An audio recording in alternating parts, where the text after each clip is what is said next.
Muy buenas tardes y bienvenidos a la 32ª edición del Foro Resiliencia Empresarial. En esta ocasión con la temática Problemáticas relativas a la Declaración Anual de Personas Físicas. Hoy contaremos con la participación del contador público Gustavo Hernández Alvarado de Taxus, del señor licenciado don Alex Horacio Mercado Rodríguez de Abogados Consultores en Seguridad Social, del contador público Carlos Alberto Flores Alvarado de CI Consultores, del doctor en Derecho y Notario Público 91 de Guadalajara, Óscar Álvarez del Toro de Amezcua y Álvarez Abogados, del señor contador público don Hugo González Anaya de Baker Tilly y del señor doctor don Fernando Agraz y Sánchez Vázquez. Después de la problemática y la experiencia sufrida que aún no concluye en la presentación de la Declaración Anual de Personas Morales, con todas las situaciones problemáticas y desafíos que ha implicado las profundas disfuncionalidades del aplicativo para esta Declaración de Personas Morales, hoy en el eje conceptual, la continuación natural y con el sentido preventivo es la cuestión relativa a la declaración de personas físicas cuyo periodo de presentación es este mes de abril. Desde la teoría de las obligaciones, una declaración de impuestos la podemos concebir como una declaración unilateral de voluntad del sujeto contribuyente en cumplimiento del mandato de ley relativo al principio de determinación derivado del artículo 6 del Código Fiscal de la Federación y del correlativo deber de declarar, que se traduce en la comunicación a la administración tributaria de que se han realizado a su cargo hechos generadores de obligaciones tributarias sustantivas o créditos tributarios, con la consecuente determinación y liquidación de las mismas, y con la pretensión de que sea reconocida como válida y aceptada por la autoridad destinataria. Desde el plano jurídico obligacional se ha discutido mucho si la naturaleza de una declaración de impuestos en términos de prueba sería el equivalente a una confesional en perjuicio del contribuyente. Cabe recordar y puntualizar que el Tribunal Federal de Justicia Administrativa ha reconocido que la declaración no constituye jurídicamente una confesional, sino un documento sujeto a revisión y control por parte de la autoridad fiscal, que deben de verificar su exactitud en el contexto de sus facultades, tanto de comprobación como facultades de gestión. Sin mayor preámbulo, cedo el uso de la palabra al señor licenciado don Alex Horacio Mercado Rodríguez para que nos haga el favor de exponernos como una fase previa algunas problemáticas de coyuntura importantes en este momento en materia de seguridad social, para posteriormente con Carlos Flores, Hugo González Anaya y Gustavo Hernández entrar al plato principal de esta tarde. Adelante, don Alex. Buenas tardes a todos, gracias por acompañarnos. Hace dos webinars platicamos de la presentación de la declaración de la prima de riesgo de trabajo para efectos del pago de las cuotas al Seguro Social. Sin embargo, bueno, hoy se va a hablar de efectivamente problemáticas de la declaración anual de las personas físicas, pero no menos importante también es en cuestión del Seguro Social. Como ya lo comenté, pues ya se presentó esa declaración, pero ahora creo que el dolor de cabeza viene a partir del mes de abril, en donde el Seguro Social hace una especie de barrido de todas las declaraciones que fueron presentadas y las que no se presentaron por parte del sector patronal respecto a esa declaración de la siniestralidad a los efectos de la prima del seguro de riesgos de trabajo, en donde lo que hace es hacer un barrido y ver quién sí tenía la obligación de presentarla por una parte, y por otra parte quiénes la presentaron y que tienen datos que fueron una de dos omisos, erróneos, o que hay una rectificación y o en su caso una reclasificación por parte del Seguro Social.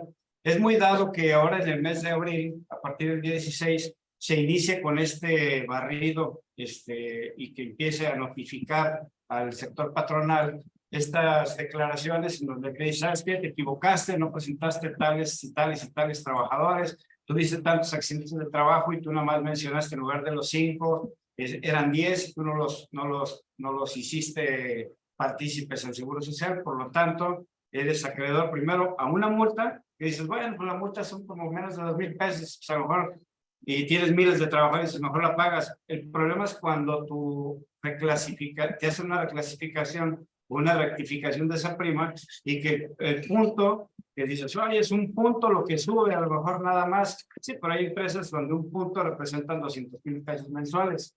Y hay que ver, oye, ¿realmente procede?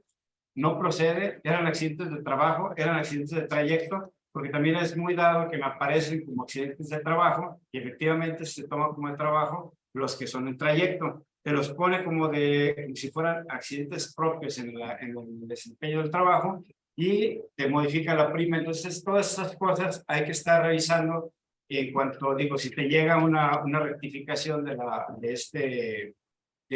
prima del seguro al pago del seguro de riesgos de trabajo, pues hay que estarlo revisando. Es muy importante que pues inmediatamente vean cuál es la causa, dónde fue el supuesto error que manifiesta el Seguro Social, y lo más importante es que si es que no lo han hecho, hay una opción en el ITSE de tu empresa, que pueden bajar el listado de los trabajadores que tuvieron algún accidente de trabajo que esté debidamente terminado en el periodo para revisión que fue el año pasado, para poder ver que efectivamente puede ser concurrente con la rectificación o rectificación que nos esté haciendo, porque a veces no aparecían en ese listado y ya cuando nos manda la reclasificación o rectificación, sí aparecen trabajadores que no estaban.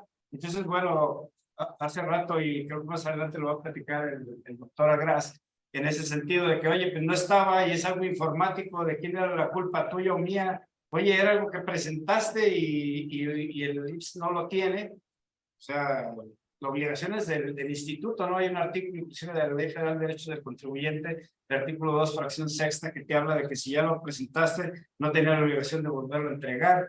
Entonces, todas esas cosas son motivos, desde luego, para una defensa en un momento dado, pero también de una aclaración. Después de hay dos opciones, o tres, voy a decir tres, que puede utilizar el Seguro Social para estos efectos de la clasificación o rectificación. Te notifica, tiene la opción de decir que no estás de acuerdo y presentas un escrito de desacuerdo. El otro es que te vayas directamente a una inconformidad o en un juicio, el Tribunal Federal de Justicia Administrativa. Yo creo que la opción, a lo mejor, la menos concurrida, es presentar un escrito de desacuerdo, a menos de que sea algo muy sencillo. Lo mejor es presentar una inconformidad con toda la información que sea la necesaria, para eso pues, contraten a alguien que lo entienda, o en su caso, pues, directamente al juicio, que sería a lo mejor el último. Entendiéndose por alguien que le entienda a ti. Bueno, puede ser. Oye, Alex, para eso, y sí. en esta clasificación que hace el Seguro Social, ¿te indica cuáles son las diferencias o cuáles son los riesgos de trabajo que no consideraste o que ella considera? Sí, como sí. para que puedas hacer el análisis o los contribuyentes puedan hacerlo. Fíjate que sí, y es motivo, inclusive de defensa. Te voy a poner un ejemplo. Hay un artículo, el artículo 50 del ACER, te dice que te deben de notificar a ti, patrón, lo que son la resolución en donde se dictamina si fue accidente de trabajo. Y normalmente lo que hacen es que se lo dan al trabajador para que se lo entregue al patrón. Y el trabajador, pues, si yo no lo entrego y ya, ¿no? Entonces dices, oye, ¿cuándo me notificaste? Si el artículo dice que sí me lo notificaste. Hay tesis donde dice, oye, sí tiene la obligación de notificar, y hay otras contradictorias donde dice, no, se lo dieron al patrón, y normalmente te vas al juicio y el juicio, digo, ya en el juicio, lo que haces es de determinar que tú no estabas enterado porque no te notificaron esa clasificación en que quedó si fue accidente o no de trabajo de ese trabajador, por eso no lo pusiste. Pero eso, y luego además no aparece tampoco en el listado ese que aparece en los meses de enero, febrero, marzo, en donde aparecen los trabajadores que tenían casos terminados de uso de trabajo. Entonces, yo como iba a enterar si ni siquiera estaba en ese listado. Por eso es muy importante tenerlo a la mano, porque sirve también de prueba. Correcto. Eso respecto a lo que es el riesgo de trabajo. Otra de las situaciones que ya se vienen este mes, pero no delicado, ya vamos en la última, joven. Ayer, en esos artículos anteriores, Pues ahí dice cuándo se hace y cómo se hace ese. Digo, no los voy a leer, porque no tendría caso leerlos cuando ustedes lo pueden leer. Simplemente como referencia de que esos artículos señalan donde hay rectificación y reclasificación. Rectificación en el caso de que tú presentaste algo erróneo, o sea, por el 33 del RACER te lo hacen. Y de acuerdo a los dos primeros artículos es cuando tú te autodeterminas a la hora que das del patrón, determinas la prima en la que vas a cotizar y ya el seguro ¿Que social corre a partir de qué mes? de ¿Marzo? marzo. En marzo, Marzo a diciembre, de marzo marzo a febrero. del año que viene. Ese sería el periodo a cubrir, ¿no? Bueno, y respecto a lo que es la dictaminación, digo, es muy concurrido por algunos patrones y más por los que se dedican a la cuestión de la construcción, el presentar el aviso para el dictamen para el Seguro Social. Si se fijan en este artículo 16, nos habla efectivamente pues, que si tengo más de 300 trabajadores promedio al año, tengo la obligación de presentar un dictamen por los trabajadores que estuvieron ahí a mi cargo. Y si no llego a esa cantidad de trabajadores, también lo puedo hacer, ¿sí? Puedo solicitarlo y perfectamente puedo entrar. La situación ahorita con los dictámenes, y creo que es algo que es muy sabido, es de que anteriormente se tardaba más el instituto en hacer una revisión de esos dictámenes presentados, y en otros casos se está utilizando la visita de gabinete directamente con el patrón, brincándose la revisión secuencial. Entonces ahora ya con los medios informáticos, ya el dictamen se presenta de manera informática, hace un cruce de la información y ahora es más fácil que detecte con una revisión secuencial si hay o no hay una discrepancia en lo presentado por el dictaminador y lo que cuentan las bases de datos. Y ahora fíjense, voy a poner más el IMSS. Dices, oye, no las bases de datos del IMSS, no, usa las del SAT, usa las del Infiernavit, usa las de todos los que puedas, y por haber. Entonces, ahora, digo, se pone más complicado porque te dice, está bien, estos 10 pesos que pagaste están bien, pero ahora de estos 10 pesos dime de dónde salieron. Y entonces ahí empezamos ya con la problemática, y más cuando manejamos cuestiones de sueldos y salarios y que por equivocación metemos algo ahí, ¿no? Entonces, en este mes, conforme dice el 156 del RACER, dice que se presentará al instituto dentro de los 4 meses siguientes al término del ejercicio fiscal inmediato anterior, o sea, en el mes de abril, hay que presentar ese aviso para las personas o patrones que se van a dictaminar para que estén en tiempo y forma para hacerlo. Y de mi parte, sería lo que tendría que platicarles por ahora.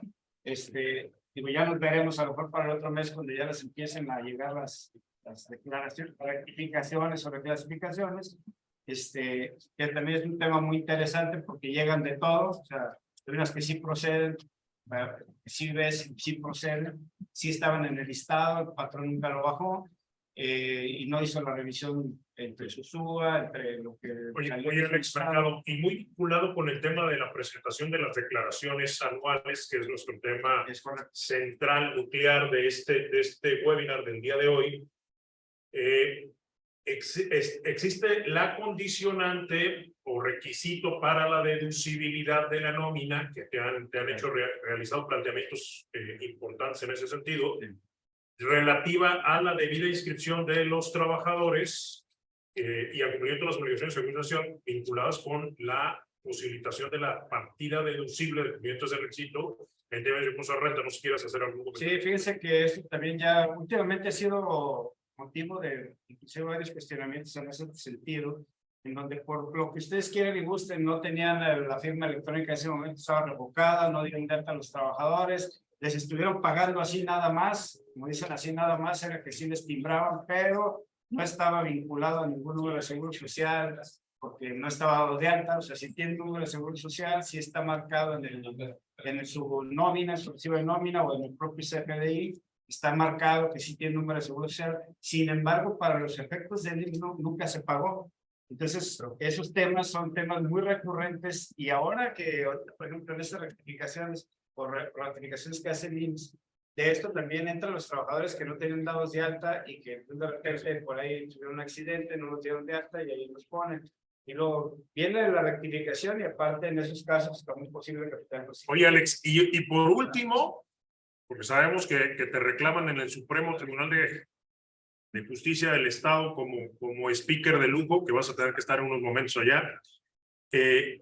Con mayor énfasis adquiere su relevancia la vinculación de las exigencias de seguridad social y también laborales, pero particularmente la seguridad social, con motivo de la tan llevada y traída reforma laboral, fiscal, acondicionante del famoso REPSE y todas estas exigencias en el eje de la prohibición de la subcontratación de personal, del 12 de la ley del trabajo y de la permisión o posibilitación de la subcontratación de servicios especializados o de ejecución de obras especializadas, de acuerdo al artículo 13 de la Ley Federal del Trabajo, vinculado con el 15D del Código Fiscal de la Federación. No sé si quieres hacer algún comentario final sobre esto. Fíjate, déjame hacerte un comentario. Como condicionante de deducibilidad en impuesto a la renta y de acreditamiento en IVA e impuesto al valor agregado, ¿no? Ha sido muy llevada y traída esa reforma, ¿no? Creo que lo hemos platicado en varios webinars aquí y hemos hecho muchos comentarios al respecto. Sin embargo, ya ha pasado ya prácticamente 2 años y ya empezamos a aterrizar cosas, ¿no?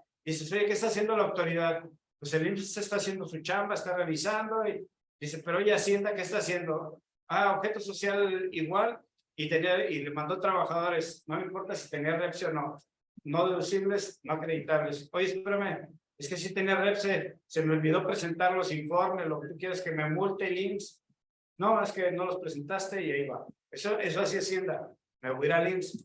El IMSS dice, oye, me estás subiendo tus informes en ceros porque dices que no tienes nada. Yo ya chequé y los trabajadores parece que les estás mandando a que ejecuten una obra en tal parte. Pues ahí te van las diferencias. Oye, pero ¿por qué? Si yo estoy pagando, o te multo más bien, te multo porque no me estás poniendo el informe tal cual como debe ser, lleno de que están desempeñando una actividad especializada o la ejecución de una obra especializada, y no me lo estás informando. Oye, no, pues es que mi contrato es a precio alzada y el instituto no le interesa, hay que dependerse ahora por eso. Entonces, cada caso en particular ha traído esta reforma tantas variantes que hay que ver cada caso en particular, pero muy importante con los no deducibles, no acreditables, desde el objeto social, la actividad preponderante, si efectivamente van los trabajadores al centro de trabajo de tal o cual persona a desarrollar la actividad, pues ahí normalmente siempre hay que pedir ahora el REPSE. Ah, oye, acepto REPSE, ya sabes que nos llevamos las obligaciones de esos trabajadores. O sea, ha sido muy complicado. Yo creo que nos están llevando al tema de que ahora es todo más electrónico y es más fácil de fiscalizar.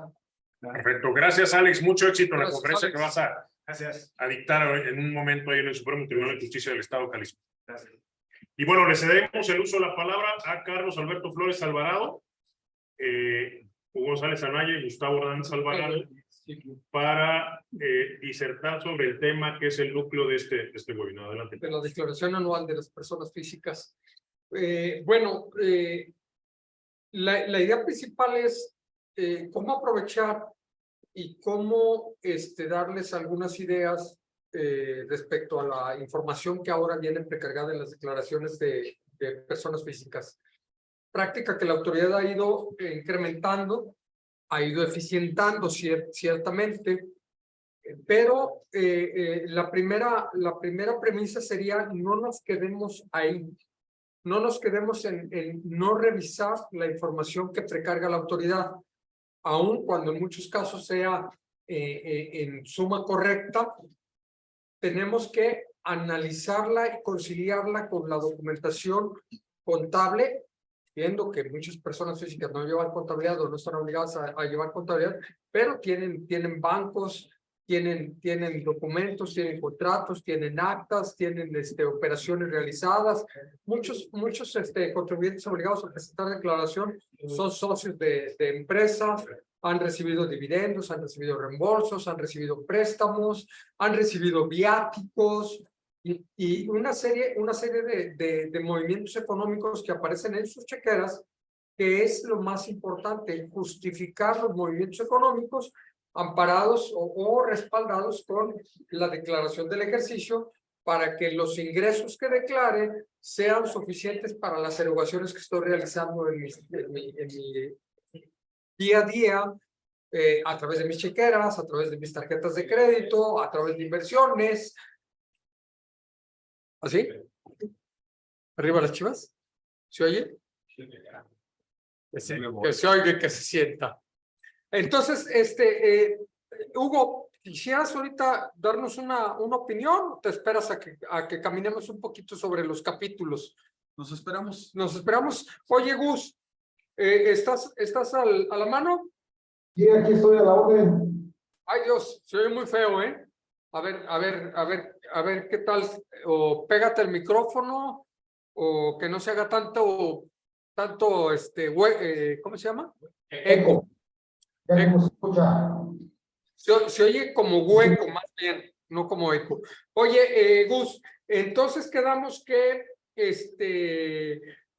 las personas físicas tienen obligación de presentar su declaración ahora más tardar el 30 de abril, que se va a recorrer al 2 de mayo por los días hábiles e inhábiles, ¿verdad? Correcto, sí, así es. ¿Qué me dices? ¿Qué me dices? Mira, una de las preguntas que más nos han hecho es ¿qué capítulos presentan la declaración del ejercicio? ¿Y qué pasa con el reciclo? ¿Y qué pasa con el régimen de incorporación fiscal? ¿Tienen todavía obligaciones el régimen de incorporación fiscal? ¿Se va a habilitar algo en el aplicativo? ¿Y el reciclo en alguna combinación con ingresos, por ejemplo, salario? ¿Cómo se presenta la declaración? Y de una vez te aprovecho y te digo, ¿y los montos para presentar la declaración, o para estar obligados a presentar la declaración, estos famosos 500,000 pesos o más que cuando rebase el contribuyente? ¿Qué me dices de eso, mi Gus? Bueno, no olvidemos que, como comentaba Gustavo Mezcua, tenemos la obligación de declarar por todos los ingresos que perciba el contribuyente. Tú bien decías, oye, las personas físicas a veces no tenemos la obligación de llevar contabilidad, pero sí recibimos sueldos, sí recibimos actividades, podemos recibir intereses, podemos enajenar algún bien, ya sea mi casa de habitación, mi casa, algún terreno, puedo recibir dividendos.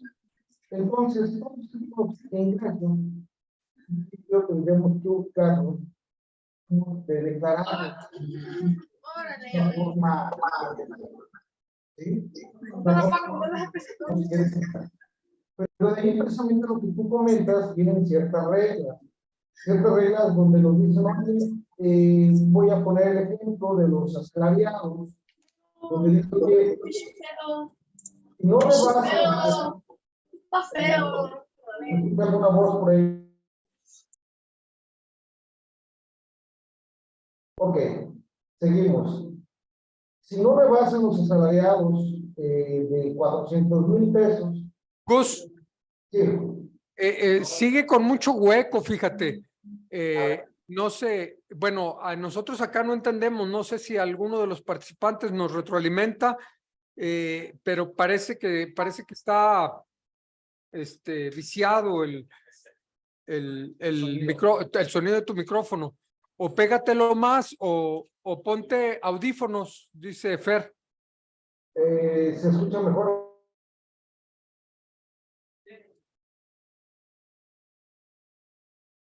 ¿Mande?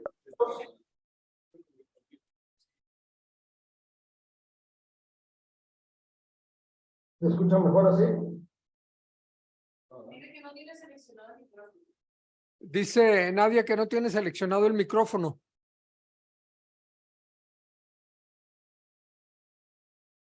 A ver, los famosos problemas técnicos.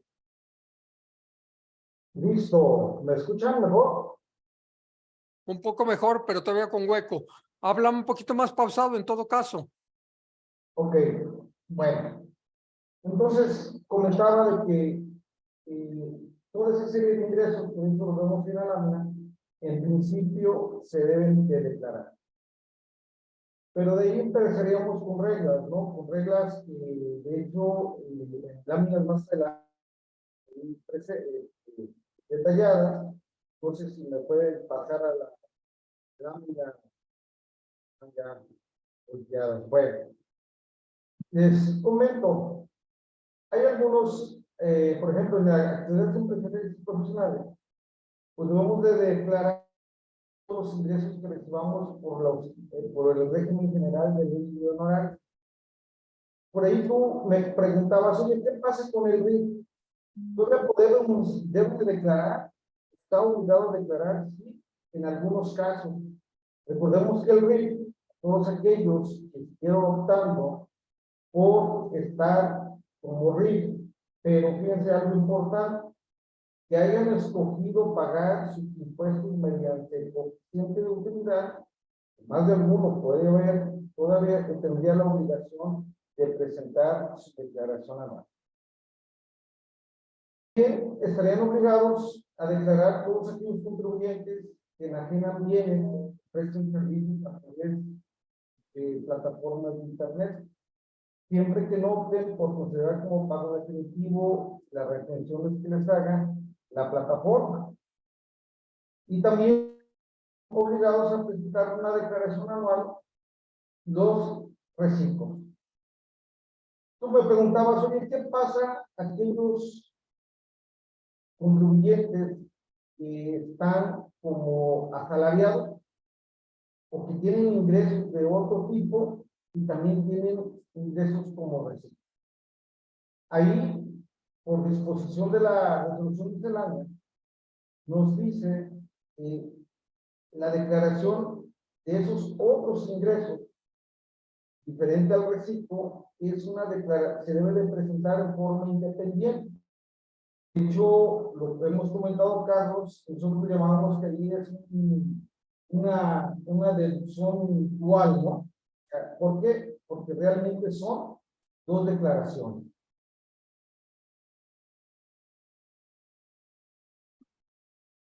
También visualizar si este tipo de personas o cualquier tipo de personas están sujetas o no a presentar declaración anual. ¿Por qué? Porque, por ejemplo, son los salarios.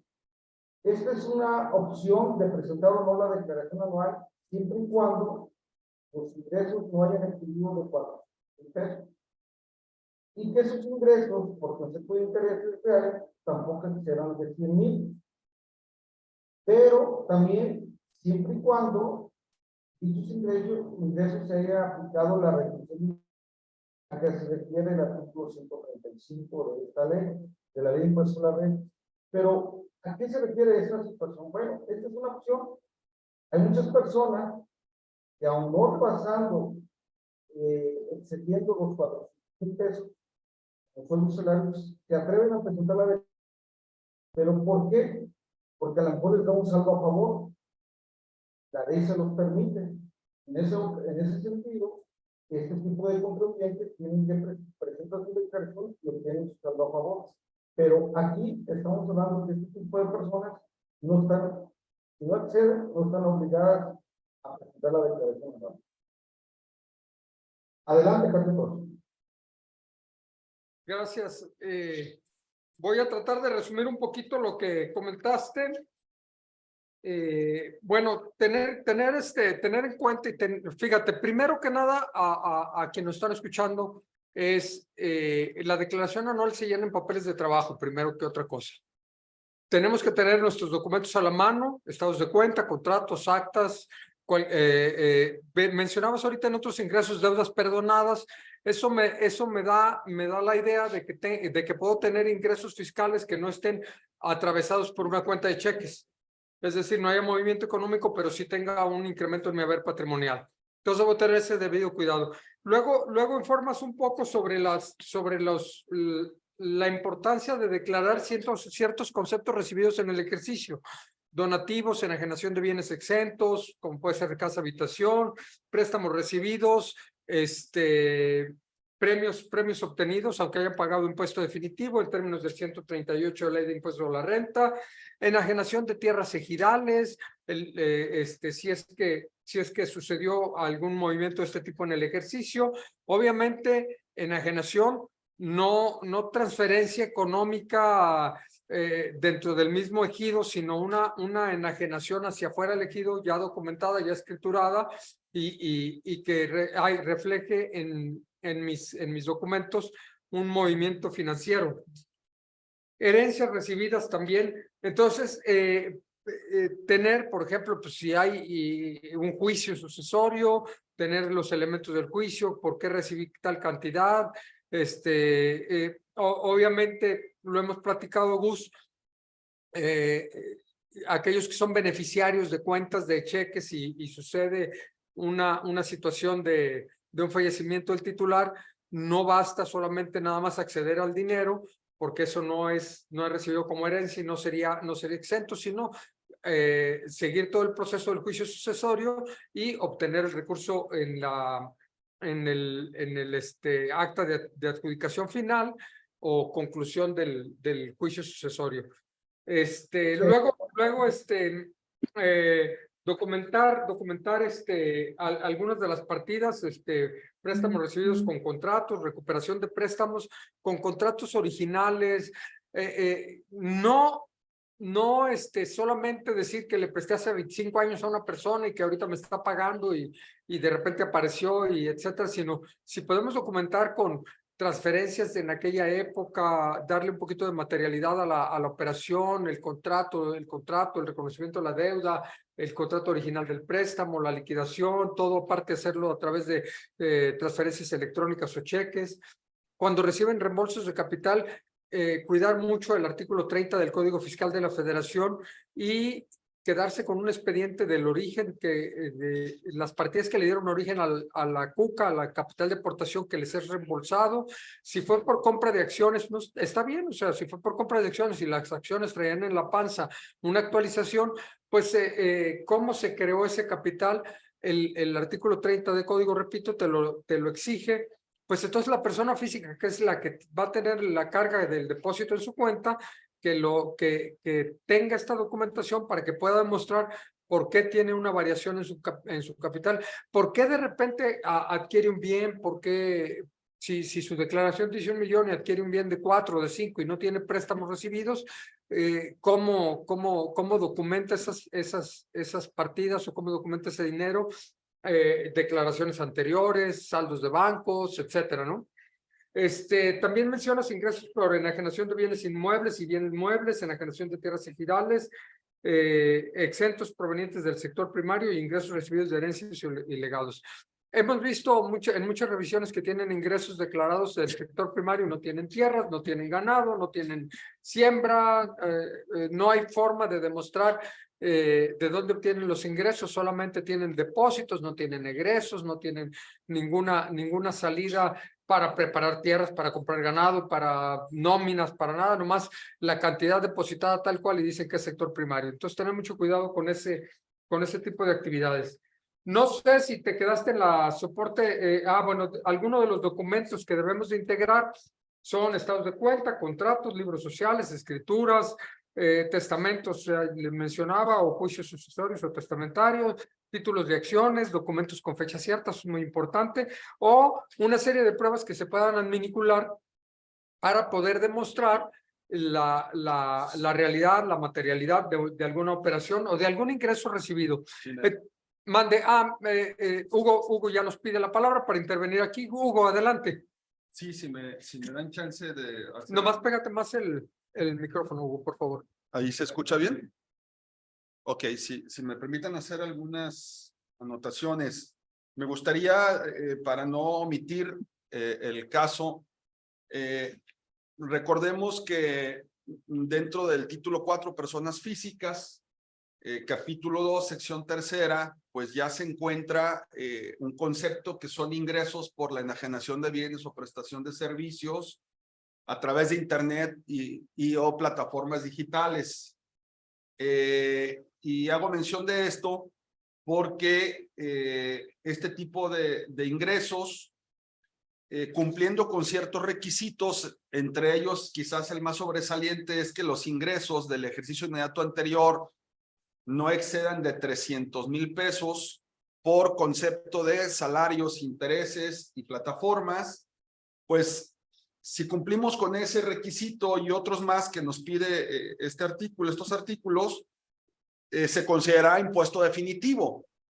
Pero si no cumplimos con estos requisitos, entonces debemos considerar estos ingresos como ingresos propios de la actividad empresarial, régimen general.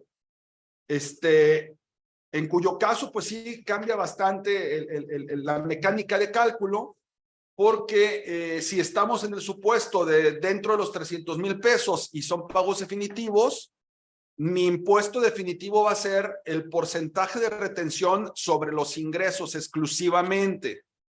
Mientras que si no cumplo con los requisitos para poder considerar pago definitivo, tengo que pasar a la mecánica de ingresos cobrados menos deducciones erogadas y aplicar la tabla, ¿no? Entonces, no perdamos de vista aquellas personas que están en ese supuesto, verificar que cumplan con todos los requisitos para poderlo considerar como pago definitivo. También me gustaría hacer algunos comentarios acerca de lo que no se tiene registrado. ¿A qué me refiero? Enajenación, por ejemplo, venta de automóviles. Cabe señalar que la venta de automóviles en todos los casos es una operación gravada.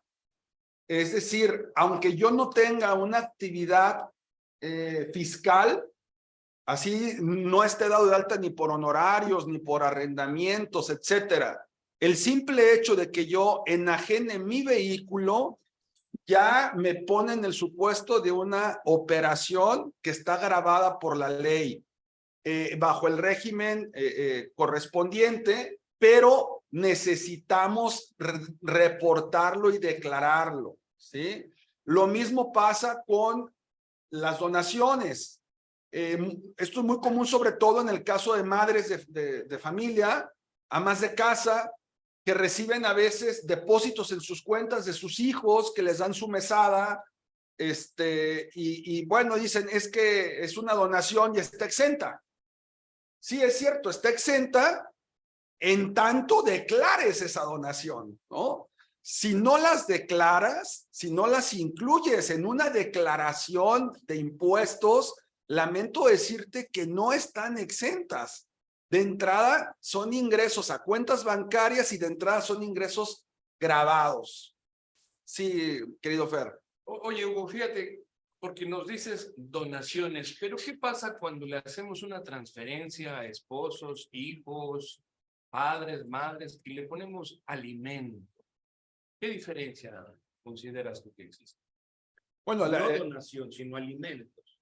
Bueno, sí hay una diferencia porque el tratamiento fiscal pues, está fundamentado en un artículo diferente, ¿no? Pero volvemos a caer en lo mismo, que es, ¿a qué me refiero, Fer? Así sea alimento, sea herencia, sea donación, se tiene que declarar para poder obtener los efectos fiscales de los beneficios que me representa un ingreso exento.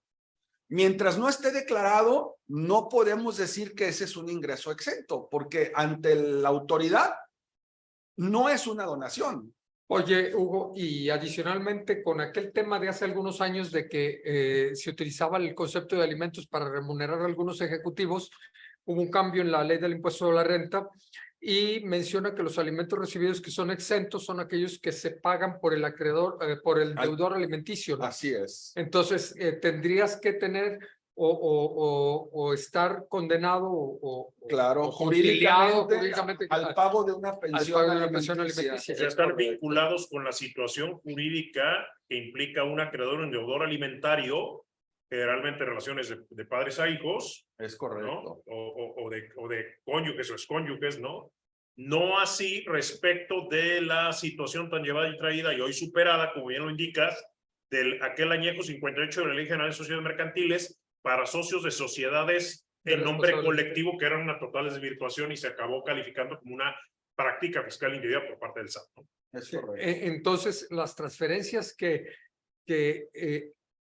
de manera que le llaman de manera de cuates, de manera acordada, no judicializada, y le das a tu exesposa una cantidad, le estás dando un ingreso acumulable. Es correcto. Lo que Porque pasa es ya que no es son una esposos y donación, ya no hay donación. Es ya una no hay donación que no está en el supuesto de la exención. Salvo que caiga en los tres salarios, las tres sumas anuales, que son como 105,000, 110,000 pesos, será exenta por recibir un donativo de un tercero.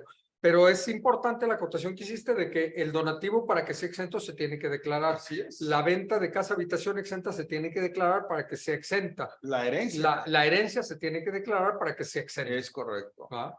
Más adicionalmente, Gus, ¿recuerdas aquella discusión que tuvimos del 90? De otros conceptos que el 90 contiene, que son diferentes a herencias, a préstamos y a enajenación de casa habitación. sí, el sobreénfasis está sobre préstamos y donativos, ¿no? Préstamos y donativos. Y hay una gran discusión, por ejemplo, respecto de si las disposiciones en tarjeta de crédito tendrían que ser declaradas. La inmensa mayoría de la gente no las declara. En la Comisión Fiscal Nacional del IMSP, de la cual yo soy miembro, en su momento prácticamente se dividió la comisión y hubo opiniones divididas totalmente. Jurídicamente hablando, yo creo que la respuesta es no, y si hay un fundamento, porque la norma, como bien lo dices, Carlos, es muy específica y habla del contrato mercantil típico llamado préstamo. No habla de figuras similares.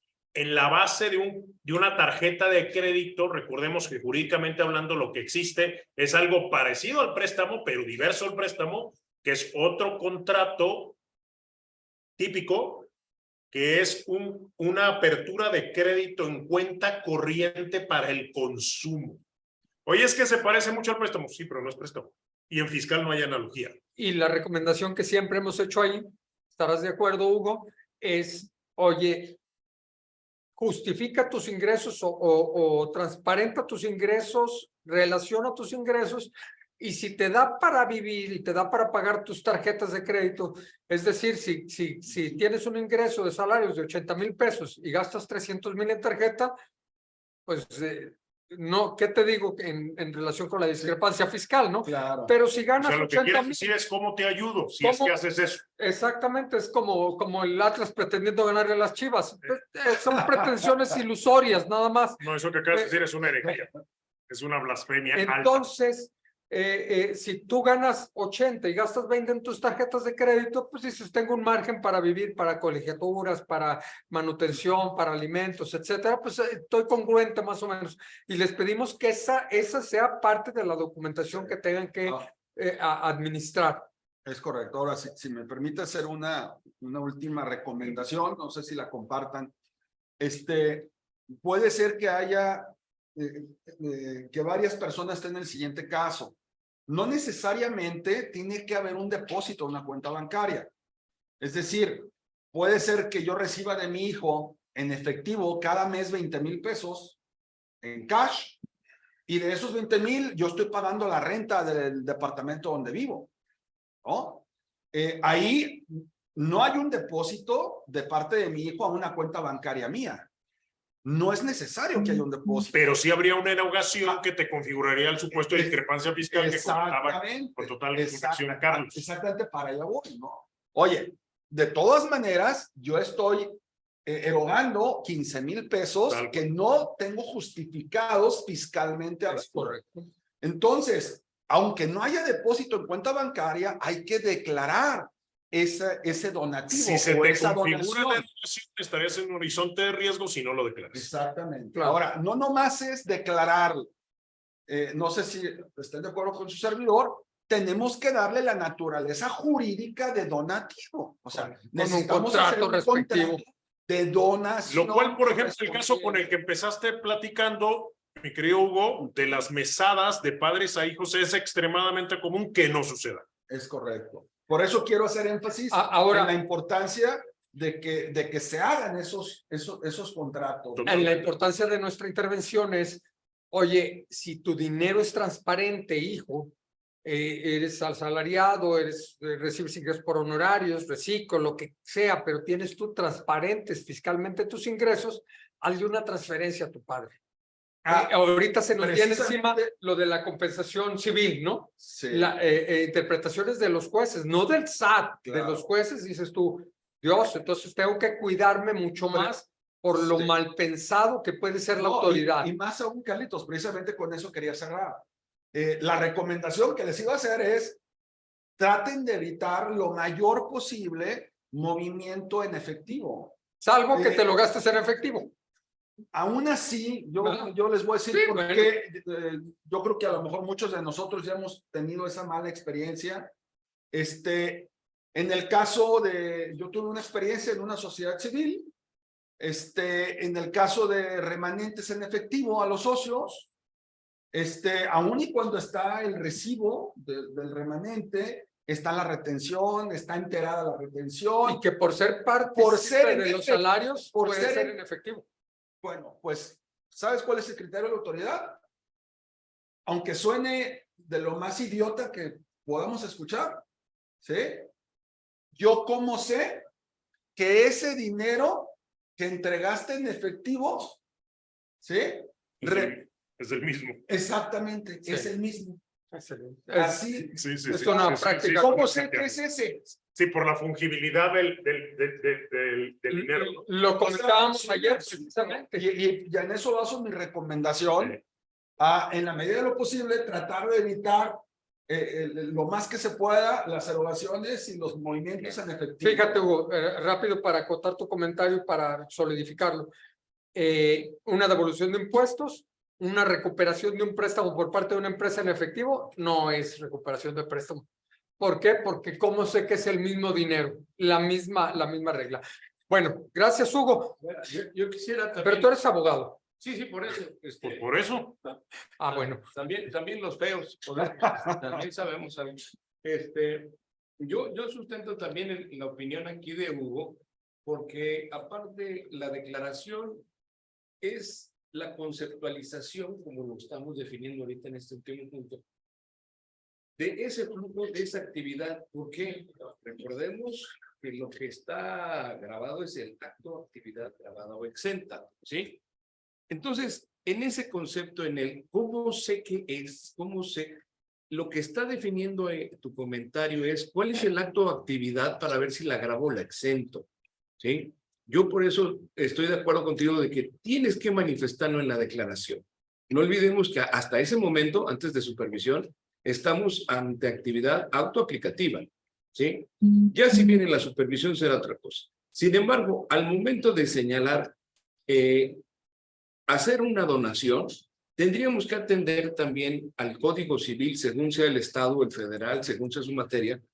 Pero si no mal recuerdo, en Jalisco, creo que entre 6 y 9 mil pesos es el máximo para los donativos, ¿sí? Porque arriba de esas cantidades tiene que estar protocolizada la donación ante notario. Encima requieren de este acto, ¿sí? Entonces, es ahí donde luego la autoridad dice, oye, pues si no cumpliste con el mínimo formal de lo que dice el Código Civil. Te lo desestimo. Te lo desestimo, ¿verdad? Entonces, esa es una. Y en cuanto a los alimentos, ¿sí? Yo siempre he recomendado más señalar alimentos. Sí se ve muy claro de padres a hijos, ¿sí? Y es obligado de esposos a exesposos, y el que no me crea que se divorcie, ¿sí? Pero el hecho es que en ocasiones para los padres no queda muy claro porque, como decía Gustavo, señalabas tú también, Hugo, no existe una sentencia que me imponga la obligación de darle alimentos a mis padres, pero está en la ley, ¿sí? Entonces es una obligación que generar un derecho, cumplir con un derecho, obligación de hijo, de manutención a los padres, ¿sí? Hay que declarar. A mí me pasó en un asunto de una señora ya de edad que se muere su esposo y todos los hijos le mandan dinero a la señora, ¿sí? Y le dice el SAT, oye, pues es que hemos visto que percibiste ahorita 80,000 pesos cuando a ti te depositan 5,000 mensuales. Pues sí, pero es que fue para enterrar a mi viejito y pagar esto y pagar lo otro, muchas cosas. Pues no sé, pero me debes 35 de los 80,000 pesos, ¿sí? Y todo se resolvió señalando que era una cuestión de alimentos, ¿sí? Y entonces, por eso mi sugerencia siempre es que en la transferencia, desde ahí lo conceptualices. Evidentemente, en un CFDI, con la clave. Constituye la Sí, fiesta y necesario. etiquétalo. El Si es que hay Si es que hay obligación de para emitir un por eso, CFDI. todo eso, que haya una conceptualización espejo, ¿no? Ok, gracias, Fer. Gus, ya arreglaste tu sonido, me dices, ¿verdad? Parece que ya. Sí, se oye mucho mejor. Oye, vamos a meterle un poquito de velocidad. ¿Y Oye, por qué en materia de...? Tocayo, te veías totalmente Palacio, pero no te oías totalmente Palacio, ¿eh? Ni modo, son fallas de la tecnología, pero aquí estamos. Oye, lo más importante de las deducciones personales y lo que más nos han cuestionado es, yo tengo un límite de 175,000 pesos para deducciones personales o el 15%, lo que resulte menor, el 15% de los ingresos acumulables. Pero hay estímulos fiscales que puedes deducir adicionalmente a los límites. ¿Por qué no nos vamos directamente a eso? Porque ya todos sabemos que los honorarios médicos, que los gastos funerarios, que los gastos dentales, que los lentes de 2,500 pesos anuales, que prótesis, que cuentas del ahorro, donativos también. Ya más o menos ya tenemos todos casados y además en el aplicativo viene un apartado donde vienen tus deducciones personales, mismos que les pedimos que verifiquen, que validen, que verifiquen el uso del CFDI, que verifiquen la forma y el método de pago para que puedan acceder a la deducción. Entonces, ¿por qué no te vas rápido a requisitos de las deducciones personales? Y el ejemplo que hiciste, que me gustó mucho, donde podemos ver los límites y los topes de las deducciones personales. ¿Te late? Me late. Vámonos a la siguiente lámina, por favor. Oye, nada más pregunta, ¿prótesis es cuando las chivas salen lastimadas por haberse Nada enfrentado más. al equipo del Atlas? No, es Una más. Otra una más. menos. Otra menos. No, Otra más. Hay una hoja de Excel por ahí. Esa. Límite de deducciones No, personales. ya nos pasamos. Ya nos pasamos ahora sí, como digo, esa mera. No, la otra. No, límite de deducciones personales, ¿no? La que decía. Una hoja de Excel. Esa, ¿no? Sí, esa es. Esa es. Sí. ¿Esa es, no, Gus? Esa mera, es correcto.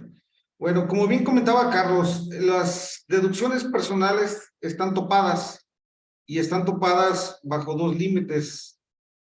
Son 5 UMAS elevadas al año que equivalen a 175,505 o el 15% de los ingresos acumulables. Ahí tenemos un ejemplo donde una persona tiene ingresos acumulables y entonces para determinar el límite de esas deducciones personales, decimos, bueno, ¿cuánto equivale las 5 UMAS elevadas al año? Ya dijimos 175,000, pero para este tipo de ingresos, comparamos, o sea, obtenemos el 15% de esos ingresos acumulables, 90,000. Y la ley nos dice, el artículo 151, en el último párrafo, oye, lo que sea menor. Para el ejemplo, aquí dice 90,000 pesos. Pero también hay que analizar, o parte de lo que tenemos que analizar es cómo están conformadas esas deducciones personales. Porque, Carlos, hay algunas que son deducciones personales, pero no derivadas del artículo 151, sino por otros estímulos. Voy a poner dos, por ejemplo, la aportación complementaria para el retiro, y la otra es las colegiaturas. Las colegiaturas, recordemos que son unas exenciones o unas deducciones personales que están en un decreto y la aportación complementaria para el retiro está en el artículo 185, que está en el capítulo de estímulos fiscales. Entonces, no entran en el tope. Sí tienen un tope, pero están señaladas en su normatividad o en su artículo correspondiente, pero no entran para sumar en el tope. Analizando este caso, y este ejemplo, los donativos, en principio, no todos los donativos son deducibles, también están topados. ¿Esto qué significa? Los donativos tienen dos topes. Una es el tope que señala del 7% de los ingresos y también están topados por el límite de la deducción personal. Ojo, los donativos son muy importantes que los tengamos contemplados porque hasta el 2021 los donativos no estaban topados dentro del límite de las deducciones personales. Nada más existía el tope del 7. Pero ya en este año 2022, perdón, hasta el 2020, en el 2021 y 2022 ya entran dentro del límite de las deducciones personales. Y en este caso, el donativo está topado por el 7% y por lo tanto solamente son deducibles hasta 42,000. Los honorarios médicos, para el ejemplo, pusimos 30,000 pesos. Esos en estricto sentido entrarían todos y las primas de seguro de gastos médicos extraían todos y en el ejemplo manejamos 50,000 pesos. La suma de esas deducciones dan 122,000. Pero como hay un límite de deducciones, estas solamente podemos hacerlas deducibles hasta 90,000 pesos para el caso concreto.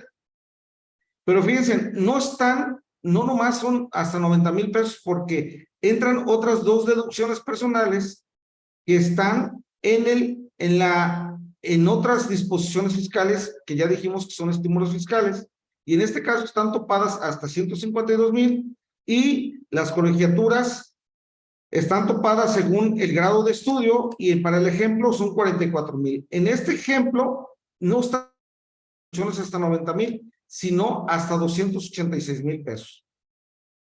No sé si quieres hacer algún comentario, Carlitos. Por ejemplo, el estímulo del 185 de ley de renta. ¿Ya? Sí, el estímulo de los 152,000 pesos que está contemplado en estímulos fiscales 185 de ley de impuesto sobre la renta, todavía pueden hacer el depósito hasta antes de la presentación de la declaración del ejercicio. Imagínate el 30 de abril. Bueno, creo que 27 de abril, que es viernes, hasta el 27 de abril podrán hacerlo. ¿Cuál pago? Es correcto. De 2,000 pesos. Hacer el ahorro, recibir la aportación de ahorro, recibir tu CFDI y lo incluyes en tu declaración del 2022. Ese sería importante. Oye, Gus, en materia de actividad empresarial, bueno, a ver, nada más para puntualizar, las deducciones personales aplican a todos los capítulos excepto al reciclo y al RIF, ¿correcto? Es correcto. Es correcto, aplica a todos los capítulos excepto al reciclo. Recordemos que reciclo no tiene deducciones y por consecuencia tampoco tiene deducciones personales. Y el RIF, que tienen obligaciones de presentar declaración por haber tomado la opción de seguir en el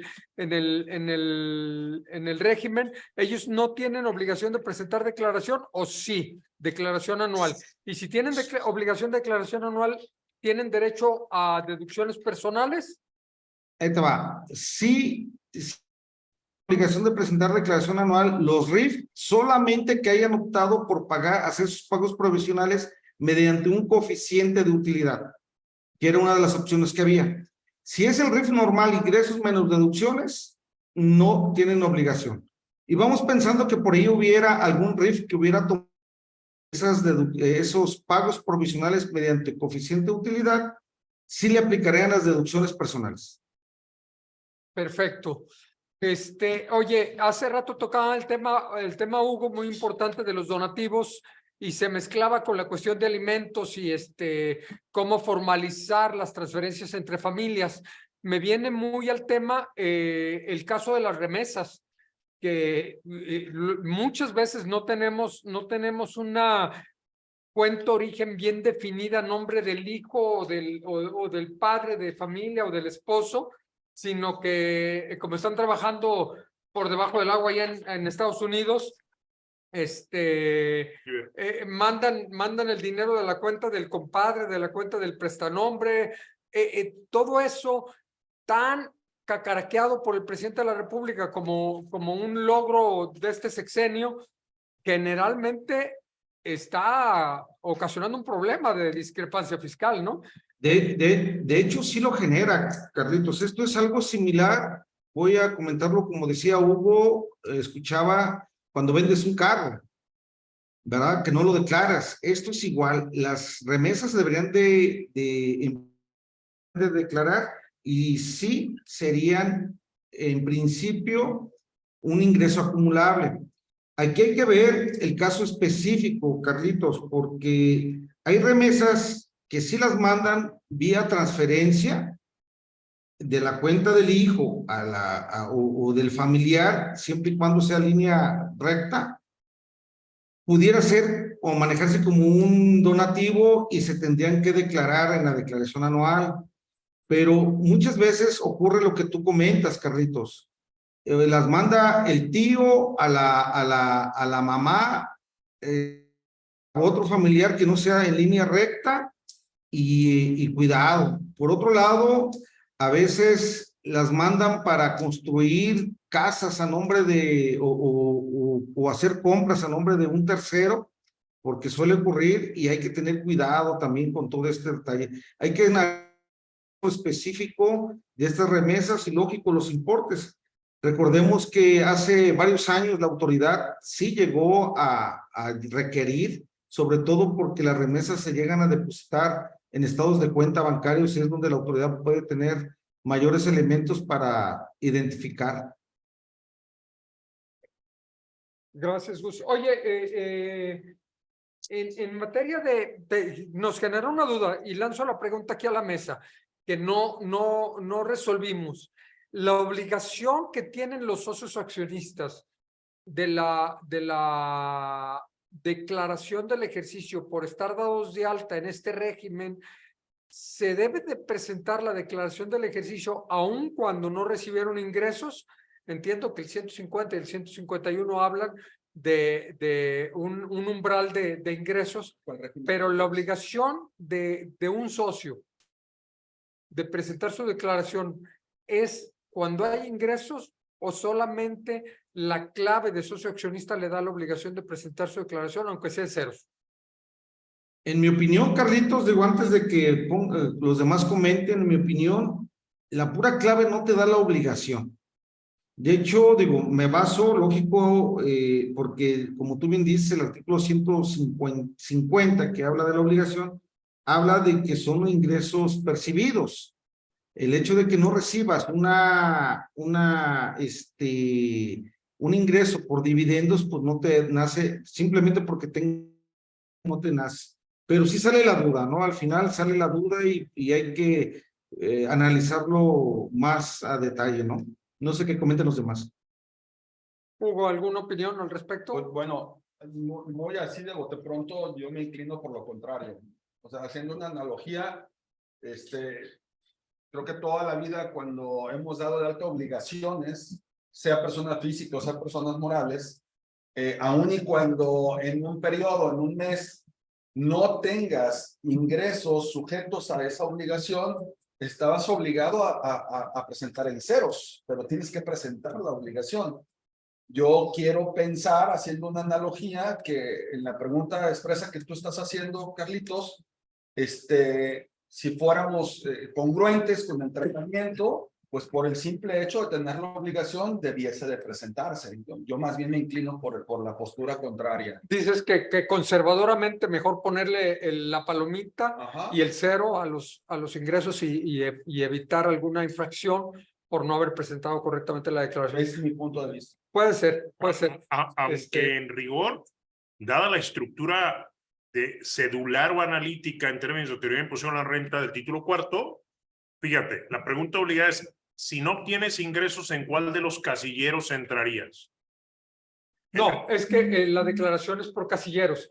Entonces le pones palomita ahí, le pones cero, o no le pones palomita en términos de casilleros 150. en la medida que obtengas ingresos. Y me dejaste pensando en el enunciado del 141, párrafo primero, de impuesto a la renta, que es con lo que arranca el capítulo 9 del título cuarto, cuando te dice las personas de este título que obtengan ingresos distintos de los señalados en los capítulos anteriores, los consideran percibidos en el monto en que al momento de obtenerlos incrementen sus patrimonios. Pero eso es para el pago. Te pongo un ejemplo. Imagínate que yo estoy dando de alta como actividad profesional, ¿no? Yo emito recibo de honorarios, estoy prestando servicios independientes, pero empezando el año, me empleo en una empresa como sueldos y salarios, Ujú. pero nunca doy de baja la clave de la obligación de honorarios. ¿Sí? Y pasa todo el ejercicio 2022 y Ay, nunca di de baja. En la ese clave. ejemplo estaría de acuerdo contigo, Entonces, Vito, aunque no tenga ingresos, la pero obligación está, el caso que pone en la mesa Carlos, que socios o accionistas, que implica una situación potencial que puede no representar y suele no representar incluso ningún ingreso durante lapsos largos de tiempo, porque también depende mucho la política de dividendos. Pensemos en empresas cuya política de dividendos se traduce en el no pago de dividendos, sino en la reinversión constante de todas las utilidades. Entonces, lo que tendría es una situación virtual o potencial. Obviamente, eso sale en la foto de lo que tú ya explicaste, Carlos Flores, muy bien en otro webinar de esta serie, en el sentido de el aviso en términos del Código Fiscal de la Federación, al RFC de la situación de socios accionistas, que incluso ya tienes que reflejar el haber social, el objeto social, etcétera, etcétera, ¿no? Ujú. Y las modificaciones. Y las modificaciones. Pero eso se traduce en la declaración. En el caso que tú pones con 0 ingresos. Híjole, es que la duda surgió precisamente por el ejemplo que puso Hugo del capítulo 2 de actividades empresariales. Tengas o no tengas movimiento, Espérame, pero pones 0. Pero son muy diferentes. Es muy diferente una actividad empresarial desplegada y luego que la ejerciste bajo la tesitura de subordinación, entonces cambiaste el capítulo 2 al capítulo 1, a un perfil de, a ver, me explico. Capítulo 2 y capítulo 1 tienen como denominador común el que son ingresos activos. La cuestión que tú señalaste de socios accionistas, naturalmente son ingresos pasivos. Por otro lado, Carlitos, en el capítulo de actividad, Hugo, lógico que hay una obligación de presentar declaraciones anuales, digo, pagos provisionales, y en el caso de dividendos, no tienes por qué presentar pagos provisionales. Y ahí, como bien dice el tocayo Gustavo Amezcua, ¿cómo te quiero decir? Son capítulos diferentes y se manejan de una manera o tienen reglas diferentes. Sí, porque además esa es la lógica, tocayo, de la cedularidad propia del título 4, ¿no? Dime cuál es la fuente del ingreso y te diré cuál es su tratamiento fiscal. Es decir, la lógica es tratamientos totalmente diferenciales en función de cuál sea la fuente del ingreso, ¿no? Así es. Yo también me decanto porque no, ¿eh? Correcto, seguimos con la duda, como ven, los dejamos con esta duda. No quiero dejar en el tintero. La obligación de presentar declaración cuando recibes ingresos por salarios y por intereses es ingresos mayores a 400,000 pesos y si los intereses son superiores a 100,000. Pero creo que hay una facilidad para aún recibiendo ingresos por 400,000 pesos, no estás obligado a presentar declaración. Oye, Carlos, perdón. ¿Estamos de acuerdo? Perdón por regresarme, pero ya. Sí, es correcto, siempre y cuando su patrón, el de sueldos y salarios, haya emitido sus CFDIs. Es correcto. Haya timbrado la nómina y sea Haya timbrado la nómina. de un solo patrón, ¿verdad? Así es. Correcto, para que lo tengan en cuenta. Aunque si tienen saldo a favor, pues les recomendamos presentar su declaración. A ver, Carlos Flaco. Otra cuestión, perdón, tocayo, otra cuestión antes de que se... recordemos que el reciclo, personas físicas, pues inició este año, pero pudo haber habido alguna persona que no haya presentado ningún pago provisional y esté con el temor de que lo pueden sacar del reciclo. Recordemos que hay un artículo transitorio que te dice que aunque no hayas presentado por este único ejercicio los pagos provisionales, pero presentes tu anual y pagues en la anual el impuesto, ¿sí? Puedes seguir continuando como reciclo. Lo único que sí es a fuerzas presentar la declaración como reciclo. Y aquí presentas lo que denominamos en el material que les vamos a entregar a los participantes una presentación dual de las declaraciones. Es decir, vas a presentar una declaración anual por la parte del reciclo y una declaración anual por la parte de los ingresos por salarios y asimilados. ¿Es correcto? Y por último, nada más un comentario. Si a alguien le da cantidad a pagar como reciclo en su declaración anual, esa declaración, ese pago no puede irse a pagos en parcialidades. No le aplica a los reciclos el pago en parcialidades, no le aplica esa facilidad. Correcto. Y finalmente, bueno, antes, va a finalizar Hugo. Finalmente, en este ejercicio 2022 es atípico por la inflación tan alta. Es posible que muchos contribuyentes tengan pérdida en el capítulo de intereses, misma que no es deducible contra salarios ni contra actividad empresarial, para que tengan en cuenta. Los demás capítulos podrán usar la pérdida como una deducción adicional. Hugo, sí, ayúdanos a cerrar esta parte en lo que entra Feragras. Considero importante hacer una pregunta para ti o para Gustavo, porque creo que también es muy frecuente y no siempre se toma en consideración.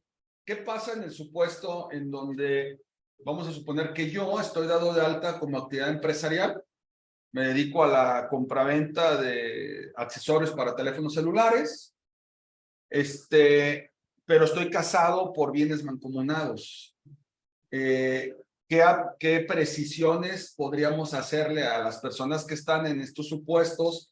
¿Deben de preocuparse por hacer otra declaración?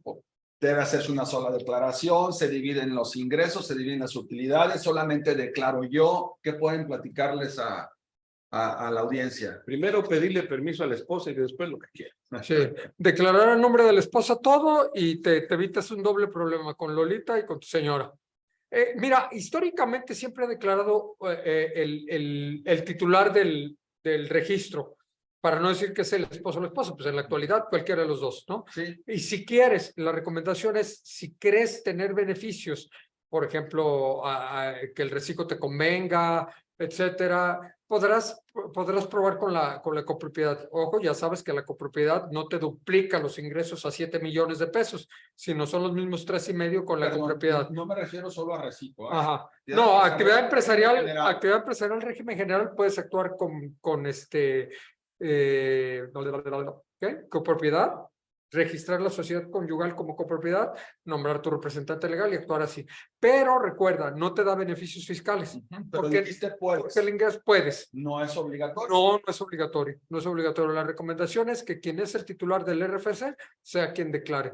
Y no vas a ni declarar ni más, ni menos, ni tener un beneficio fiscal, porque no es como salarios, que salarios honorarios, que divide y vencerás, divide los ingresos y vas a pagar una tasa menor en el rango de la tabla.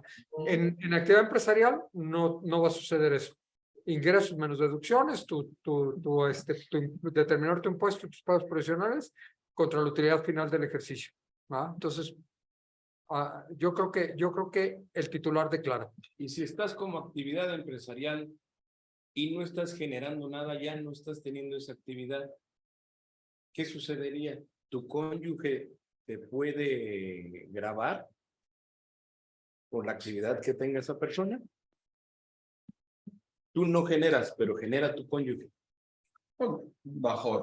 Tomando como base la respuesta de Carlos, pues ella debería tener su propio registro. Su propio registro. Hay que expresar eso también en el sentido de que... Sí, es que es importante porque surgen muchas dudas. Sí, ¿no? claro. O por ejemplo, en el caso de arrendamientos, los dos somos propietarios del inmueble. Que ahí sí te conviene la copropiedad, ¿no? Recibimos una renta, pero el que está dado de alta soy yo. ¿Cierto?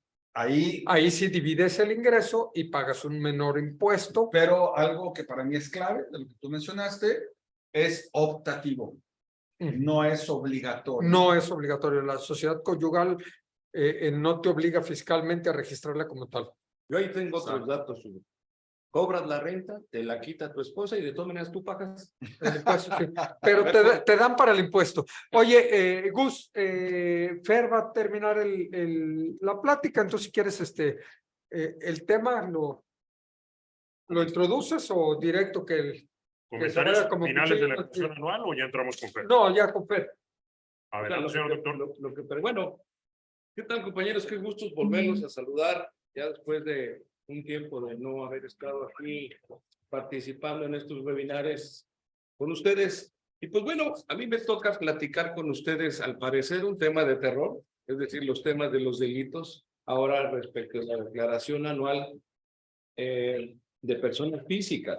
Y tal parece que en el tema de personas físicas está más en riesgo, más expuesta que una persona moral, porque dentro de la persona moral pudiéramos discriminar un poquito la participación, la responsabilidad, no está tan bien definida. Es decir, siempre hemos señalado que la obligación del tratamiento fiscal, no el contable, fiscal, no está determinada ni en las escrituras constitutivas, ni en los estatutos, ni en ningún punto de la ley que nos dijera, esta es la persona, este es el departamento, este es el área encargada del tratamiento fiscal, de hacer todo la balanza, el estado final de resultados, enviar las declaraciones y entenderse con la autoridad según sea el caso. No está definido. Bueno, pero para personas físicas pudiéramos pensar que sí, porque eres tú solo. ¿Pero qué creen? Ahorita vamos a ver esta parte donde, aunque se equivoque tu contador, no necesariamente te deja a ti frente a un problema penal.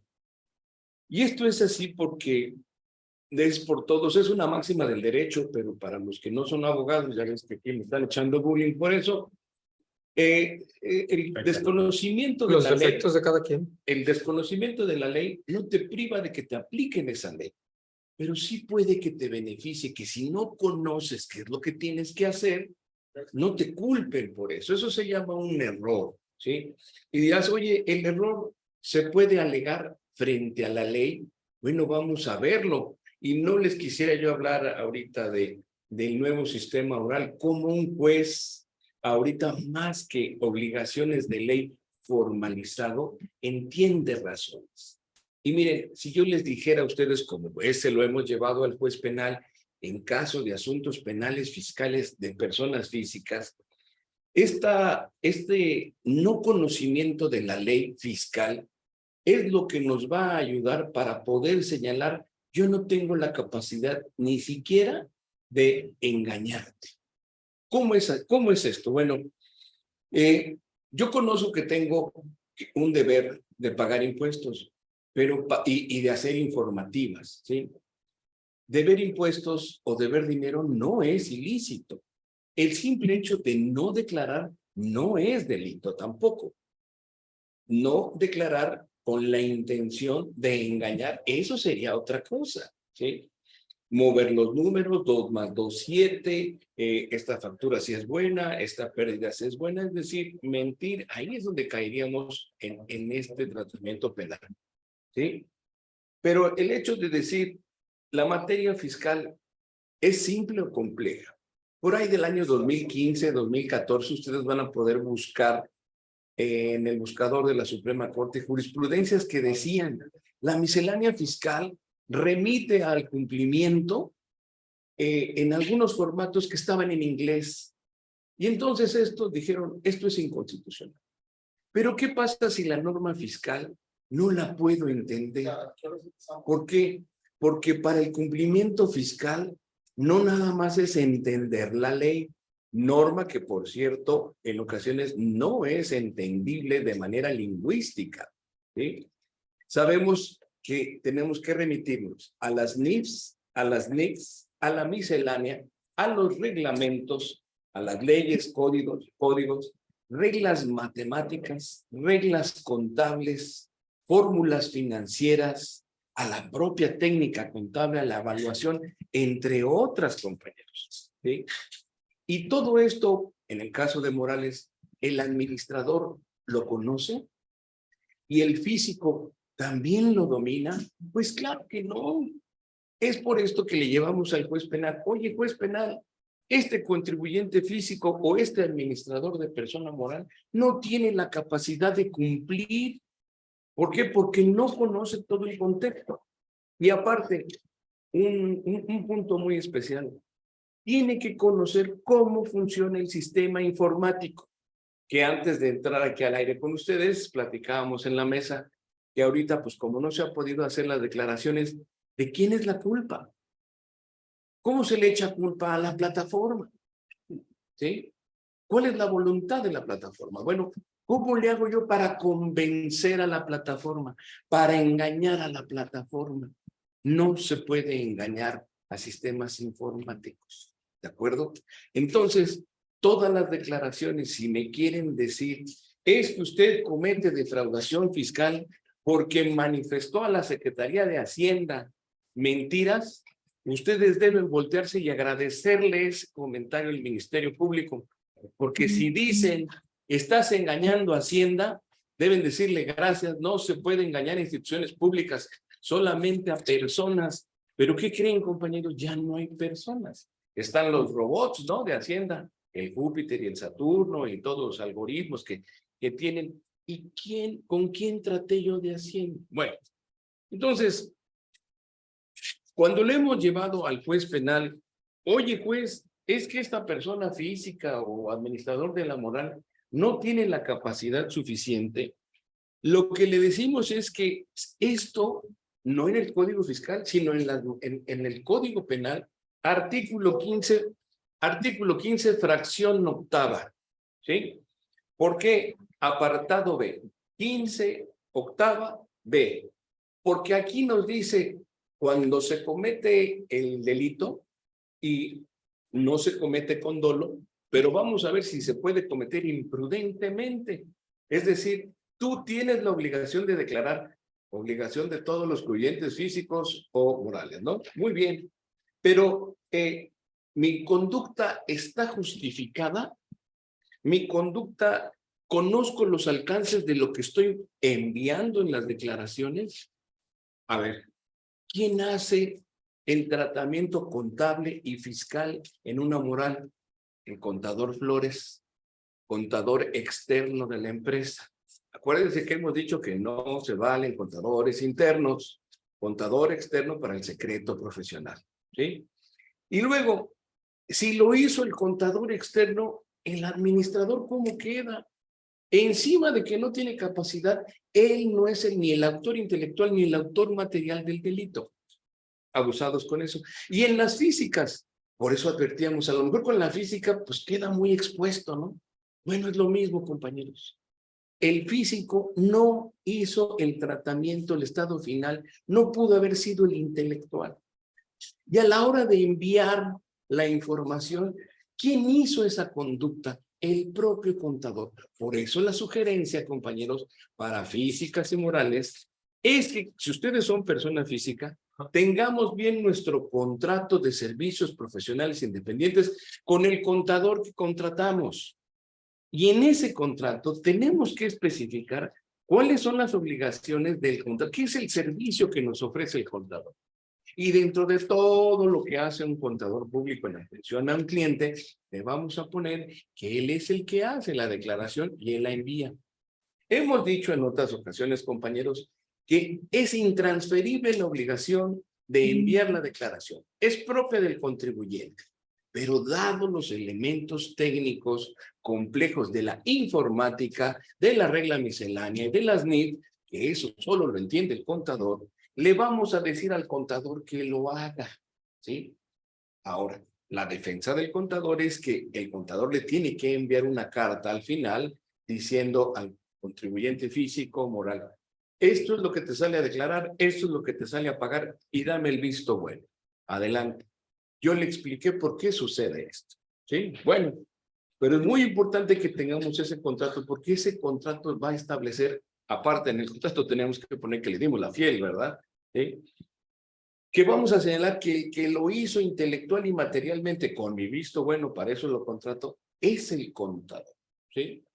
Y ustedes dirán, oye Fernando, pues entonces estás crucificando al contador. ¿Qué creen, compañeros? De nueva cuenta, la desactualización de los delitos a la vida informática. Es imposible acreditar, aún con la confesión del contador, con el documento como documento facultativo de la obligación de ese contador, acreditar su conducta. Porque el MP, para acreditar la defraudación fiscal, envío de información mentirosa, tiene que acreditar toda la cadena de comunicación digital de esa fecha con esa persona. Y eso al día de hoy es imposible. Tendría que acreditar el Ministerio Público. El día 11 de abril de 2023, Fernando Agraz, en tal lugar, ¿sí? Se conectó con un dispositivo con IP, o sea, tu computadora, número tal, se conectó al nodo del servicio Infinitum, Easy, en fin, y de ahí se recibió a la antena y de ahí se recibió al servidor donde se acumuló los registros de la documentación. ¿Existe eso? No existe, compañeros. Y se los digo porque esto ya lo hemos explorado en juicios. Cuando le pedimos esa pericial al MP, los registros de Hacienda, el servidor de Hacienda, que es de una empresa que le da servicio a Hacienda, ¿ok? No guarda esos datos de seguimiento. Y entonces tiene que hacerlo el perito de la PROCU. Ahí va el perito de la PROCU porque los documentos, en materia penal, los documentos de declaraciones, las declaraciones no son documentos públicos, compañeros, ¿sí? Y están guardados en un servidor, en una computadora, donde la técnica penal iniciada por el Derecho Civil, artículo 210A, Código Civil desde el año 2000, dice que tiene que haber una extracción de datos a partir de la ciencia o de la especialidad. Lean ese 210A, que nos dice, oye, pues el juez podrá valorar cuando es información digital, ¿sí? Si es de la ciencia, audio, video, en fin, o cámaras, en fin, y tienes que guardar el mismo aparato para tener la misma tecnología. Tiene que ir el perito, extraer la información, asentarla en papel y por medio de un peritaje decir, aquí están las declaraciones, los XML, es decir, los mensajes criptográficos y mi opinión de que esta información la saqué de ahí. No se vale que Hacienda llegue y presente declaraciones, porque ella no tiene los registros a su cargo. Ese servidor no lo tiene a su cargo. ¿Y qué servidor público de Hacienda puede acreditar información digital? ¿Quién tiene escáner en los ojos? ¿Sí? Entonces es a través de una pericial. Acá en materia penal, Hacienda no es autoridad. La única autoridad es el juez. El MP tampoco es. En el nuevo juicio oral es solamente el juez. Y entonces cuando le decimos, oye, pues es que Hacienda trajo su expediente de auditoría, eso no vale. Eso no es una investigación penal. Es el expediente que haga el MP. Y el MP lo tiene que hacer de esta manera. Pero, repito a ustedes, cuando exploramos toda la información digital que existe en este quehacer fiscal, lo que no encontramos es cómo dar con la identidad de las personas. Si nos dijeran, al momento de declarar pones el iris, la huella, te tomas una selfie, ahí sí nos atoran. Pero hasta el día de hoy, eso no sucede. Datos biométricos, Fer. Datos biométricos, se llama No es el bioidentidad. Miren, si quieren ustedes un registro jurisprudencial, que lo chequen en el buscador de la Suprema Corte, las tesis del año 2017 hasta acá, el 1693-22 es un ejemplo clarísimo. Ejemplo clarísimo que utilizamos para decirle al juez penal que quien tiene el deber de cumplir una obligación, pero no tiene la capacidad, no puede ser responsable. No le puedes reprochar a alguien que no tiene conocimientos médicos, ¿sí?, que supiera qué hacer en un momento. Bueno, este mismo razonamiento, por eso les digo que ahora el penal no es tan formal, este mismo razonamiento le decimos al juez penal. Aquí el señor administrador no es contador y le llevamos un perito contable que le decimos, a ver, platícanos qué tan complejo es esto, ¿sí? Y entonces también le decimos, y no obstante eso, dentro de las obligaciones societarias, no está establecido que el señor tenga la obligación específica de llevarlo fiscal.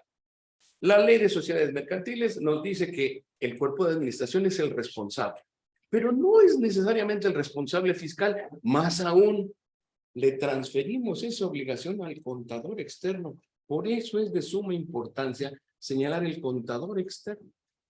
Entonces, Fer, en términos de excluyentes de responsabilidad, sería el equivalente esta circunstancia que nos refieres a partir de estos criterios jurisprudenciales de una no exigibilidad de otra conducta. Totalmente, es decir, los delitos fiscales se cometen con dolo y no es por la imprudencia. Pero si me quieres reprochar que estoy actuando por dolo, porque en opinión de Hacienda hay una mentira en mi declaración, no obstante ello, no soy yo el que pueda poner la mentira porque no entiendo cómo poner la mentira, ¿sí? Y entonces, luego, y después de todo eso, Gus, encuéntrame digitalmente. Entonces, habría una imposibilidad rotunda y absoluta de erigir el juicio de reproche, que es la médula del elemento culpabilidad. Qué bien lo dijiste. Y Es se decir, cae como castillo de naipes. ok, todos somos contribuyentes físicos y tenemos la obligación de declarar, pero la norma es tan complicada.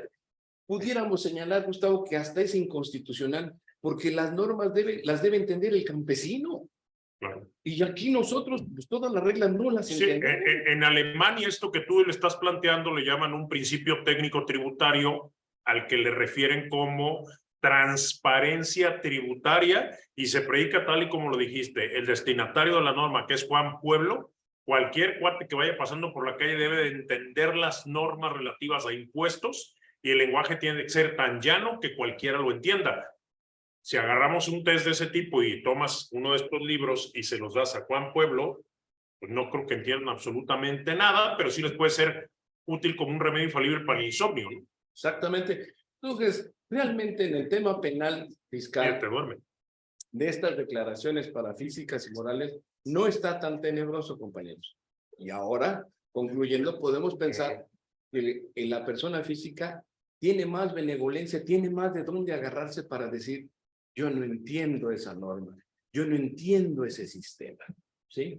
Que la moral diría, pero puedes contratar diversas áreas, ¿no?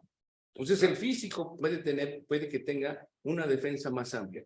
La verdad, hoy por hoy, ya en el campo, no están sucediendo estas denuncias en contra de físicas porque no sirven de ser ejemplificativas, Gustavo. Pero como situación potencial, la advertencia que le estás dando a nuestra audiencia es extraordinariamente valiosa, Fer. Entonces, Qué bueno, oye, que- muchísimas gracias por tu magnífica conoces. participación. Siempre nos tienes acostumbrados a ello. Y para cerrar este webinar, le cedo el uso de la palabra a Óscar Álvarez del Toro, quien nos platicará sobre algunos aspectos jurídicos de las declaraciones de manera muy destacada, sobre todo, por ejemplo, el impacto que tienen como elemento detonador del plazo para la extinción de las facultades de determinación y sanción de la autoridad fiscal, Óscar, en términos del artículo 67, fracciones primera y segunda del Código Fiscal de la Federación, y algunas experiencias en materia de temas sancionatorio por la omisión o presentación tardía de declaraciones y la experiencia que ha habido en declaraciones de nulidad en el tribunal. Adelante, Óscar. Sí, buenas tardes a todos. Gracias por acompañarnos. Y como decía Gustavo, ya para cerrar rápidamente, hay tres temas que valen la pena tener presentes. La presentación de las declaraciones. Es muy importante presentarlas, porque a partir de su presentación corre el término de la caducidad de las facultades de las autoridades fiscales para revisar. Entonces, mientras no presentemos una declaración, no van a correr las facultades, el término de la caducidad. Entonces, lo importante es presentarlas. Recordemos que tenemos también la posibilidad de presentar complementarias. Entonces, eso es una posibilidad que nos permite, oye, presenté mi declaración en tiempo y si tuviera que presentar una complementaria, pues posteriormente la presento, pero siempre mi declaración fue presentada en tiempo. Ahora, surge otra duda. Si yo presento una complementaria, reabro facultades, porque ¿qué pasa si presenté mi declaración y al año me doy cuenta que hubo un error? Con esta plática ya no escuchamos a Óscar sus comentarios, pero de mi parte solamente queda decirles pues tener cuidado con todos los ingresos, tenerlos identificados, sus deducciones personales, tenerlos bien identificadas, que cumplan con todo lo requerido. Comentaba Óscar de respecto de tener presentada la declaración anual. Pero bueno, que por ahí una disculpa a nombre del Grupo de Estudio Resiliencia Empresarial, y con esto damos por terminado este webinar y agradecemos su visita y los esperamos el próximo mes con un nuevo webinar. Hasta luego.